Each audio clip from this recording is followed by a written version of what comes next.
இன்றைக்கி வீடியோ வந்து கொஞ்சம் டிஃப்ரெண்ட்டாக இருக்க போது. நம்ம நிறைய நியூஸஸ் வந்து கேள்விப்படுறோம். மலையிலேருந்து கல்யாணம் ஆகிறதுக்கு முன்னாடி ஒரு பையனை தள்ளி விடுறது, கவர்மெண்ட் ஜாபுக்காக ஆளுங்களை வச்சு தாயாரை கொள்வது, இது போன்றெல்லாம் வந்து நிறைய விஷயங்கள் வந்து நடக்குது. ஒரு பெண்மணியினுடைய குணாதிசயத்திற்கும் வீட்டிற்கும் என்ன மாதிரி தொடர்பு இருக்கும்? உச்சம் நீச்சம்லாம் சொல்கிறாங்க. ஒரு சிலர் வந்து ஜியாலஜி தான் பெருசு, உச்சம் நீச்சம்லாம் பார்க்க தேவையில்ல, உச்சம் நீச்சம்லாம் சும்மா அப்படின்லாம் சொல்கிறவங்களுக்கு இந்த வீடியோ. அந்த உச்சம் நீச்சம் பற்றி இன்றைக்கி நம்ம தென்கிழக்கு பகுதியில் உச்சம் நீச்சம் எங்கே வரும் அப்படிங்கிறத ஒரு சில விளக்கப்படத்துடன் நான் வந்து உங்களுக்கு கொடுக்க போகிறேன். இதில் மோஸ்ட்டாக வந்து அந்த கதை தான் வந்து அதிகமாக இருக்கும். ஸோ நீங்கள் வந்து அதை கவனிங்க. ஒரு பெண்ணிற்கும் தென்கிழக்கு பகுதிக்கும் நேரடி தொடர்பு இருக்குது. நான் நிறைய இடத்துல சொல்லியிருக்கேன். சரி, புரியாதவங்களுக்கு, ஜோன்ஸ்லாம் எனக்கு தெரியல அப்படிங்கிறவங்களுக்கு, இந்த கிழக்கும் தெற்கும் east and the south zone இணையக்கூடிய இந்த கோர் செக்டார் தான் சவுத் ஈஸ்ட் ஜோன். சரிங்களா? தென்கிழக்கு பகுதி இந்த பாகம் ஒரு பெண்ணை வந்து நேரடியாக ஆளுமை செய்யும் அப்படிங்கிறத வந்து நம்ம சொல்லியிருக்கோம். இந்த உச்சம் நீச்சம்லாம் நிறைய வாஸ்துவில் சொல்கிறாங்க. ரொம்ப எளிமையாக உங்களுக்கு புரிகிற ஒரு அமைப்பில் நான் சொல்கிறேன். நிறைய பேர் உச்சம் நீச்சம்னா பள்ளம் மேடுலாம் கூட சொல்கிறவங்க இருக்காங்க. தயவுசெய்து அது மாதிரியெல்லாம் புரிஞ்சுக்காதீங்க. உச்சம் நீச்சம்னா என்ன அப்படின்னா, சுபமானது அசுபமானது, நல்ல பயன்களை தர வல்லது, சீரான பலன்களை அல்லாமல் தீவிரமான பலன்களை தர வல்லது. இது இவ்வளோ புரிஞ்சுக்கிட்டா போதும். உச்சம்னா நல்ல ஒரு அமைப்பும், நீச்சம்னா தவறான ஒரு அமைப்பு அப்படிங்கிறத நீங்கள் ஒரு அடிப்படையாக புரிஞ்சுக்கோங்க, எளிமையாக புரிஞ்சுக்கோங்க. சரிங்களா? இதில் இன்னொரு விஷயமும் என்ன சொல்கிறாங்கன்னா, அந்த தெருக்குத்து தெருப்பார்வைன்லாம் சொல்லுவாங்க. இதில் முக்கியமாக ஒரு கன்ஃபியூஷன் என்ன இருக்குன்னா, அதையும் நான் உங்களுக்கு சொல்கிறேன். இப்போது இப்படி வந்து ஒரு ரோடு வருதுன்னா அது வந்து தெருக்குத்து, ஒரு ரோடு வந்து ஸ்ட்ரைட்டாக ஹிட் ஆகுதுன்னா அது தெருக்குத்து. அதே மாதிரி இப்போ இப்படி வந்து இப்படி வளையுதுன்னா அது தெருப்பார்வை. ஏன்னா இங்கே வந்து அது குத்தலை, இந்த கார்னர் இந்த முனையை வந்து பார்த்துட்டு போகுது அப்படின்னு சொல்கிறவங்க இருக்காங்க. சரிங்களா? இதை வந்து ஒரு சில விளக்கப்படங்கள்லாம் வைத்து என்னோடய வாஸ்து வகுப்பில் நான் வந்து ரொம்ப டீட்டெயில்டாக கொடுத்துருக்கேன். எனிவேஸ் நீங்கள் விருப்பம் இருந்தால் இந்த டிஸ்கிரிப்ஷனில் வந்து நான் கொடுத்துருக்க லிங்க் நீங்கள் வந்து ஜாயின் பண்ணிக்கலாம். அதில் தகவல்கள் அந்த குரூப்பில் வந்து நாம் சொல்லுவோம். பட் அதுக்கு முன்னாடி தெரு பார்வை, தெரு தாக்கம், இதிலே வந்து நிறைய பேருக்கு, இல்லை தெருக்குத்துன்னு எடுத்துக்கோங்க, நிறைய பேருக்கு தவறான ஒரு புரிதலுங்கிறது வந்து இருக்குது. தெரு குத்துங்கிறது வந்து பொது கிடையாது. உங்கள் வீட்டில் நீச்ச பகுதியில் ஒரு ஸ்ட்ரீட் வந்து இந்த மாதிரி ஹிட் ஆச்சதுன்னா அது வந்து நம்ம தெருக்குத்துன்னு எடுத்துக்கணும். அதே மாதிரி நமக்கு ஒரு பாசிட்டிவ் ஜோனில் உச்ச பகுதியில் ஒரு தெரு வந்து நமக்கு முட்டுது அப்படின்னா அதை நீங்கள் தெரு பார்வை அப்படின்னு எடுத்துக்கணும். இதுதான் வந்து டேர்ம். தெரு பார்வைன்னா அப்படியே தெரு வந்து இங்கே வளையுது அப்படின்லாம் வந்து நிறைய நிபுணர்கள் சொல்கிறாங்க. அதெல்லாம் வந்து அவர்களுடைய புரிதல் வந்து சீராக இல்லை அப்படிங்கிறத வந்து காமிக்கும். இந்த மாதிரிலாம் வளையிறது பேரெல்லாம் தெரு பார்வை இல்லை. சரிங்களா? அது எப்படி வந்தாலும் சரி, உங்களுக்கு நான் திருப்பியும் கூட போட்டு காமிக்கிறேன். ஓகே, அது எப்படி வந்தாலும் சரி, சரிங்களா? இங்கே வந்தாலும் சரி, இங்கே வந்தாலும் சரி, அது வந்து உங்களுக்கு சுபமான பகுதியில் இருக்கா இல்லையா அப்படிங்கிறத வச்சு தான் நம்ம வந்து அதை எடுத்துக்கணும். இப்போ இந்த இடத்துலையும் நான் அதை வந்து ஃபஸ்ட்டு விளக்கிறேன். இந்த தென்கிழக்கு பகுதியில் 2 விதமாக அதை வந்து நம்ம பார்க்கலாம். இது வந்து ஈஸ்ட் ஆஃப் சவுத் ஈஸ்ட், தென்கிழக்கு கிழக்கு. அது மட்டும் இல்லாமல் இங்கே வந்து சவுத் ஆஃப் சவுத் ஈஸ்ட், தெற்கு தென்கிழக்கு அப்படின்னு நீங்கள் எடுத்துக்கலாம். புரியுதுங்களா? இந்த தென்கிழக்கில் 2 வெவ்வேறு பார்வைகள். இதில் வரக்கூடிய ஒவ்வொரு தெருக்களுக்கும், இதை வந்து முட்டக்கூடிய ஒவ்வொரு தெருக்களுக்கும் வித்தியாசமான பலன்கள். இதில் சுபமானது எது, அசுபமானது எது அப்படிங்கிறத பார்ப்போம். கிழக்கு தென்கிழக்கு அசுபமானது. அப்போ இங்கே ஒரு ரோடு வந்து இப்படி இந்த பாகத்தில் உங்கள் வீட்டில் ஹிட் ஆகுது அப்படின்னா அது வந்து தெரு குத்து, தெரு தாக்கம் அப்படின்னு நீங்கள் எடுத்துக்கணும். இதே இந்த பார்வை இங்கே வந்து ஒரு ரோடு வந்து முட்டுதுன்னு வச்சுக்கோங்களேன், அதாவது தெற்கு தென்கிழக்கில் முட்டுதுன்னா அதை நீங்கள் தெரு பார்வை என்று புரிந்து கொள்ள வேண்டும். தெரு பார்வை உச்சப்பகுதியில் ஏற்படக்கூடிய சுபத்தன்மையை கொடுக்க வல்லது. அதே மாதிரி தெரு தாக்கம், தெருக்குத்து, நீச்ச பகுதிகளில் அசுபத்தன்மையை ஏற்படுத்த வல்லது. இதை வந்து நீங்கள் புரிஞ்சுக்கணும். இவ்வளோதான். இந்த நீச்ச உச்ச பகுதிகளில் ஒரு ரோடு வந்து முட்டுவதோ இல்லை நீச்ச பகுதியில் நம்ம வந்து திறந்துட்டு இதை வந்து நம்ம யூஸ் பண்ணால் மட்டும்தான் அந்த கணக்குங்கிறது வந்து வரும். உங்களுடைய கால் தட அச்சு இந்த மாதிரி இது வந்து ஃபஸ்ட்டு எப்படி வருதுங்கிறத நம்ம டீட்டெயிலாக கிளாஸில் பார்ப்போம். ஏன் இந்த பகுதியை வந்து பேடுன்னு சொன்னாங்க, ஏன் இந்த பகுதி வந்து சுபமானதுன்னு சொன்னாங்க, ஏன் இதை உச்சம்னு சொன்னாங்க, ஏன் இதை நீச்சம்னு சொன்னாங்க, ஏன் நம்ம வந்து இந்த தெற்கு பகுதியை கூட நீச்சமாக வச்சிருக்கலாமே, ஆனால் ஏன் இந்த பகுதியை அசுபமாக வைத்தார்கள் என்பதற்கெல்லாம் ஒரு மிகப்பெரிய ஒரு கதையும் ஒரு லாஜிக் இருக்கும். அதெல்லாம் நம்ம இந்த வீடியோவில் சொன்னோம்னா ரொம்ப டீட்டெயில்டாக போயிடும்.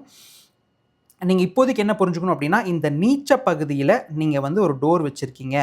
இந்த நீச்ச பகுதியில் வந்து உங்களுக்கு ஒரு ரோடு வந்து இப்படி ஹிட் ஆகுதுன்னு வைங்களேன். இந்த ஒரு விஷயத்தை வச்சே நம்ம நிறைய விஷயங்கள் சொல்லலாம். இது போன்று தெற்கு தென்கிழக்கில் பார்வை ஏற்படக்கூடிய வீட்டில் யார் யாரெல்லாம் இருப்பாங்கன்னா, ஸ்போர்ட்ஸில் நிறைய சாதித்த பெண்மணிகள், கோல்டு மெடலிஸ்ட்டு, நிறைய சின்ன வயசுலேயே பார்த்தீங்கன்னா பயங்கரமான ஆற்றல் மிக்க அந்த ஊரில் ஒரு விஷயத்த நீங்கள் அந்த பிரச்சனைன்னு எடுத்துகிட்டு போனீங்களா, அந்த ஒரு லேடி கிட்ட சொல்யூஷனுங்கிறது வந்து இருக்கும். ஒரு 100 பேர் வந்து அவங்கள பார்த்து அவங்கக்கிட்ட ஒரு சொல்யூஷன் கேட்குற ஒரு தன்மையிலையும் நிறைய பிரச்சனைகளை தீர்க்கக்கூடிய ஒரு அமைப்பில் சீராக ஒரு விஷயத்தை அணுகக்கூடிய ஒரு பெண்கள் வந்து இந்த ஜோனில் இருப்பாங்கங்கிறத நான் ஒரு சில வீடியோஸில் முன்னாடியே சொல்லியிருக்கேன். அதாவது ஒரு தேவையில்லாமல் ஒரு பெண் தன்மையை வந்து தவறாக புரிஞ்சுட்டு பெண்களுக்கு முதல் உரிமை வேணும் அப்படிங்கிற மாதிரி தவறாக அந்த ஃபெமினிசம் இது மாதிரியெல்லாம் பேசாமல் அழகாக ரொம்ப சிறப்பாக ஒரு ஆணை வந்து ஒரு பேச்சில் எவ்வளோ பக்குவமாக வச்சு அவங்கள எந்த ஒரு விஷயத்துலையும் வந்து ஒரு சஃபராக விடாமல் அழகாக கொண்டு போய் ஒரு தலை வணங்கக்கூடிய ஒரு இடத்துல இருப்பாங்க தெரியுமா, அது போன்ற பெண்கள் எங்கே உருவாவாங்க அப்படின்னா இந்த மாதிரி தெருப்பார்வை தெற்கு தென்கிழக்கில் இருக்கிற அந்த ஒரு பகுதியில். இதே இந்த மாதிரி அசுபமான ஒரு இடத்துல நமக்கு ஒரு ஓப்பனிங்கோ இல்லை வந்து நமக்கு ஒரு ரோடோ வருதுன்னு வைங்களேன், அங்கே தான் நமக்கு எல்லா பிரச்சனையும் தேவையில்லாத பழிங்கிறது வந்து அவங்க ஏற்படக்கூடிய ஒரு தன்மையை வந்து கொடுத்து விடும். திடீரென்று சட்டென்று அந்த அக்னி வந்து எப்படி ஒரு ஃப்ளேம் மாதிரி எரியுதோ, ஒரு சில வினாடிகளில் அவர்கள் எடுக்கக்கூடிய முடிவு மிகவும் விபரீதமாகவும் தவறாகவும் இருக்கும். இது போன்ற வீட்டில் தான் வேலைக்கு வர்றவங்க வந்து வீட்டில் தவறான உறவுகளில் ஈடுபடுவது, வேலைக்கு வந்துவிட்டு அங்கே இருக்கக்கூடிய ஓனர்களில் வந்து கொலை செய்வது,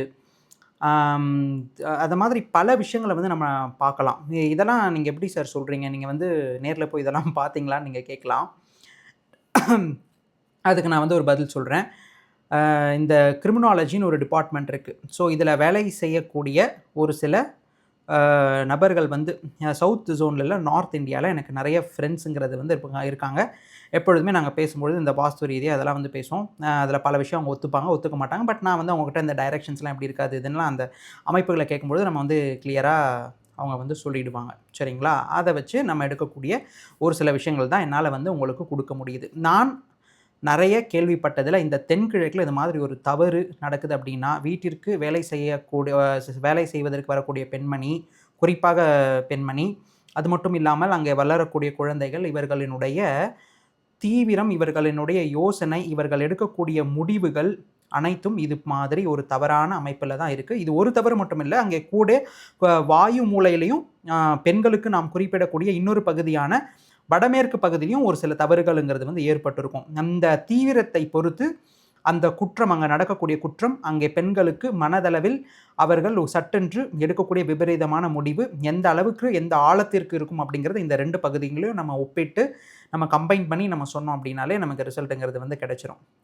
இதை நான் ஏன் சொல்கிறேன் அப்படின்னா, நீங்கள் வந்து நல்லா படிக்க வச்சுருப்பீங்க, எல்லாமே கரெக்டாக இருந்திருக்கும். ஆனால் ஒரு அடமெண்ட் ஒரு ஃபீமேல் வந்து உங்கள் வீட்டில் இருக்காங்கன்னா, நீங்கள் மோஸ்ட்லி இந்த ஈஸ்ட் சென்டரில் கூட நீங்கள் இந்த இதெல்லாம் கொடுத்துருப்பீங்க. அதையும் நான் உங்களுக்கு சொல்கிறேன்.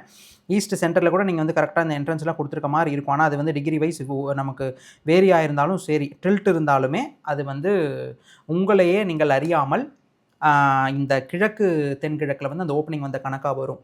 எவ்வளோ சொன்னாலுமே அடமெண்ட்டாக தான் இருப்பாங்க. அவங்கள வந்து நீங்கள் புரிஞ்சிக்கவே முடியாது, அவங்கள அணுகவும் முடியாது, பக்கத்தில் நெருங்கவே முடியாது. அந்த மாதிரி பெண்கள் இருக்கக்கூடிய வீட்டில் அவர்கள் பேசுவதை கூட நம்மளால் கேட்க முடியாது. அது மாதிரி ஒரு பக்கம் இருப்பாங்க. இதில் நார்த் வெஸ்ட்டும் பாதிச்சிருச்சுன்னா அமைதியாக இருப்பாங்க, என்ன பண்ணுறாங்கன்னே தெரியாது. ஆனால் ஒரு பெரிய சம்பவமாக வந்து நமக்கு பண்ணிவிடுவாங்க. வீட்டில் உங்களுக்கு பெண்களினால் ஒரு அவமானம் ஏற்படுகின்றது, பெண்களினால் உங்களுடைய குடும்பத்தினுடைய அந்த பேர் கெடுது அமைதி கெடுது, எப்பொழுதுமே அங்கே இருக்கக்கூடிய பெண்கள் கிட்ட வந்து நீங்கள் ஒரு சப்போர்ட்டிவாக ஃபீல் பண்ண மாட்டேன்றீங்க, எப்பொழுதுமே ஒரு எரிச்சல் தன்மையோடு இருக்காங்க, நான் சொல்வதை நீங்கள் கேட்டாக வேண்டும் என்கின்ற ஒரு அகந்தையில் இருக்கின்றார்கள்.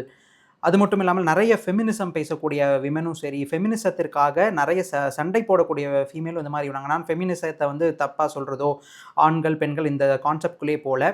ஆனால் அந்த ஃபெமினிசம்ங்கிற அந்த கான்செப்ட் எங்கே வருது அப்படின்னா, நாம் வந்து சமமாக நம்ம ட்ரீட் பண்ணப்படலை அப்படிங்கிற அந்த ஒரு பற்றாக்குறை அவங்கக்குள்ள அந்த ஒரு உணர்வுங்கிறது இருக்குது. அந்த பற்றாக்குறையில் இருந்து வரக்கூடிய ஒரு விஷயம் தான் இந்த ஃபெமினிசம். சரிங்களா? நம்மளை வந்து ஆண்கள் சீராக நம்மளை நடத்தலை அப்படின்னு சொல்லி அவங்க உணர்றாங்க. அதற்காக இந்த ஜேர்னலிசம் இதிலெல்லாம் போய் நிறைய பேசுறது பண்ணுறது, இந்த மாதிரி ஆக்டிவிஸ்ட் உருவாகக்கூடிய வீடுகளும் பெண் புரட்சியாளர்கள் உருவாகக்கூடிய வீடும் இந்த தென்கிழக்கில் ஒரு தவறு இருக்குது அப்படின்னா அங்கே வந்து நடக்கும். இது மட்டும் இல்லாமல் அவங்க நல்லது பண்ணுறேன்னு போயிட்டு கடைசியில் அது எங்கே போய் முடியும் அப்படின்னா, பெரிய ஒரு அவப்பேர் அவங்க எடுத்துக்கிட்டு அவங்க மேலே நிறைய கேஸ் தேவையில்லாத இதெல்லாம் சம்பாரிச்சுட்டு வந்து அங்கே இருக்கக்கூடிய ஆண்கள் பாதி அவங்க ஏர்ன் பண்ணக்கூடிய ஃபுல் இதையும் வந்து இந்த லாயர் ஃபீஸ்க்கு கொடுக்கறதுக்கே சரியாக இருக்குங்கிற மாதிரி கோர்ட்டு கேஸுங்கிற மாதிரி போயிட்டே தான் இருக்கும் அவங்க எந்த ஒரு ஃபீல்டில் இருந்தாலும்.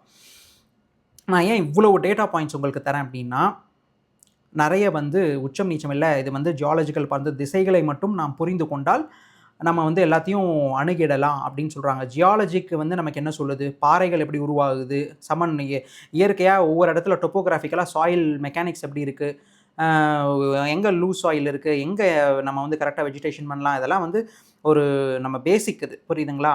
அதுதான் வந்து ஜியாலஜி சொல்லுது. வாஸ்துவில் நீங்கள் வந்துவிட்டால் தத்துவ ரீதியாக நமக்கு முன்னோர்கள் என்ன சொன்னாங்களோ அந்த தத்துவ ரீதியாக கிரக ரீதியாகவும் பஞ்சபூதத்தின் தத்துவத்தின் மூலமாகவும் நம்ம புரிஞ்சுக்கிட்டோம் அப்படின்னா, உச்சம் எங்கே வருது, நீச்சம் வருது எங்கே வருது, எந்த பகுதி சுபமான பகுதி, எங்கே நம்ம வந்து தலைவாயிலை தர வேண்டும், ஜோதிட ரீதியாக நம்ம இதை எவ்வளோ அணுகணும், எவ்வளோ அணுகக்கூடாது. ஜோதிடனோடனே உடனே வந்து எனக்கு ராகு உச்சமாக இருந்தால் தென்மேற்கில் பிரச்சனை வரும், இது மாதிரி தவறாகவும் ஒரு கருத்து இருக்குது. அந்த மாதிரியெல்லாம் இல்லாமல் சரியான அளவில் இந்த தத்துவத்தை நீங்கள் புரிந்து கொண்டீர்களே ஆனால், ஒரு வீட்டை பார்த்த மாத்திரத்தில் அவர்களினுடைய அணுகுமுறை எப்படி இருக்கும், அவர்கள் வீட்டில் எந்த மாதிரியான நபர்கள் இருப்பாங்க, அவங்களுக்கு எந்த குழந்தை இருக்கும், எது மாதிரியான பிரச்சனைகள் அவங்க ஃபேஸ் பண்ணிட்டு இருப்பாங்கங்கிறத ஒரு 30 செகண்ட்ஸில் உங்களால் சொல்ல முடியும். அது ஒரு மாயையாக தான் வந்து உங்களுக்கு இருக்கும். சரிங்களா?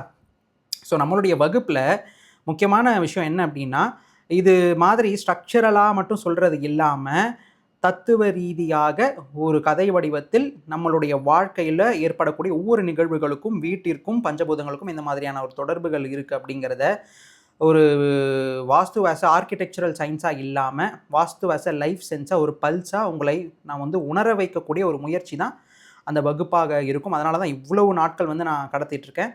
ஏன்னா அதில் எடுத்த உடனேயும் பார்த்தீங்க அப்படின்னா, நார்மலாக இந்த டைரெக்ஷன்ஸ் அதெல்லாம் தாண்டி எப்படி வீட்டிற்கும் நமக்கும் ஒரு சம்மந்தம் இருக்குது, எப்படி மண் நம்மளை ஆளுமை செய்து, மண்ணுக்கு ஏன் பெண் தன்மையை வைத்தார்கள், அது மேலே இருக்கக்கூடிய வீட்டிற்கு எப்படி அது ஆண் தன்மைங்கிறது வந்தது, ஏன் அதை வந்து பூகோளம்னு சொன்னாங்க, இந்த மாதிரி நிறைய விஷயங்கள். நம்ம தாய் கருவறையில் இருப்பதும் எப்படி நம்ம தாய் கருவறையில் நம்ம வந்து ப்ரொடெக்ட் பண்ணப்படுறோம், அதே மாதிரி வீடும் அந்த கருவறையும் எவ்வாறு ஒப்பிட்டு போகுது, இது மாதிரி நிறைய உவமைகளுடன் எக்ஸாம்பிள்ஸோட அந்த இது வந்து இருக்கும். சரிங்களா? நான் ஏன் இவ்வளோ அகெயின் இதை சொல்கிறேன் அப்படின்னா, உச்சம் நீச்சம் சுபமானது அசுபமானது என்பது 100% உண்மை. ஒவ்வொரு திசையில் நீங்கள் ஒரு நீச்சமான ஒரு அமைப்பில் நீங்கள் வந்து இருக்கிறீங்க அப்படின்னா, அதில் வந்து ஒரு சில தவறான அமைப்புகள் இருக்குது அப்படின்னா, நீங்கள் வந்து ரொம்ப யோசித்து தான் நீங்கள் வந்து செயல்படணும். அதில் வந்து ஏற்படக்கூடிய ஒரு சில நிகழ்வுகளை உங்களால் வந்து அவ்வளோ எளிதாக கடந்து விட முடியாது என்பதில் சற்று மையமில்லை. உடனே வந்து இப்படி புரிஞ்சுக்கக்கூடாது, சார் ஜன்னல்லாம் வந்து நாங்கள் சவுத் ஈஸ்ட்டில் ஒரு கிச்சன் வருது, அங்கே நாங்கள் ஒரு ஓப்பனிங் வச்சுருக்கோமே, அப்போ அந்த ஓப்பனிங் தப்பா அப்படின்னா கிடையாது. நான் திருப்பியும் சொல்கிறேன்,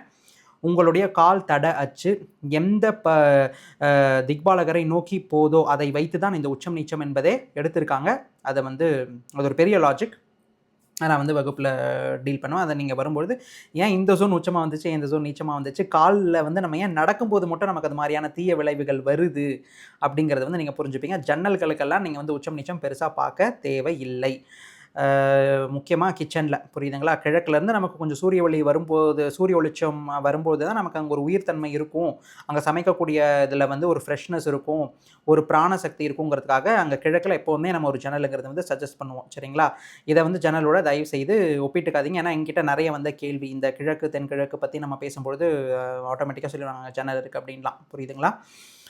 ஃபைன். இது போன்று இந்த மாதிரி வீடியோஸ் உங்களுக்கு பிடிச்சிருக்கு அப்படின்னா நீங்கள் வந்து இந்த கமெண்ட்டில் தெரிவிங்க. இல்லைனா இந்த வீடியோ சீரிஸோட நான் மோஸ்ட்லி நிறுத்திப்பேன். இது மாதிரி நடக்கக்கூடிய குற்றங்களுக்கும் வீட்டினுடைய வாஸ்து அமைப்புக்கும் என்ன மாதிரியான சம்மந்தங்கள்லாம் இருக்குது அப்படிங்கிற மாதிரியான விஷயங்கள் வந்து நான் பேசணும்னு நீங்கள் நினச்சிங்கன்னா நீங்கள் வந்து கமெண்ட் பண்ணுங்கள். உங்களுக்கு அடுத்த இதில் வந்து எப்படி ஒரு சிஓ வந்து ஒரு கார் ஆக்சிடெண்ட்டில் ஒரு 4 பேரும் ஒரே இடத்துல உயிரிழந்த ஒரு பெங்களூரில் இருந்த சம்பவம், அதற்கும் அவங்களுடைய வீடு எப்படி இருந்தது, அது மாதிரியான விஷயங்கள் எல்லாம் வந்து நம்ம யாருடைய பேர், யாரோட பர்சனல் டீட்டெயில்ஸும் எடுக்காமல் நம்ம வந்து அதை ஒரு ஆராய்ச்சிக்காக நம்ம வந்து அதை எடுத்துகிட்டு வந்து உங்களுக்கு நான் சொல்கிறேன். புரியுதுங்களா? Anyways stay tune, take care. இந்த மாதிரி நிறைய இன்ட்ரெஸ்டிங்கான வீடியோஸ் வந்து உங்களுக்கு கண்டிப்பாக வரும்.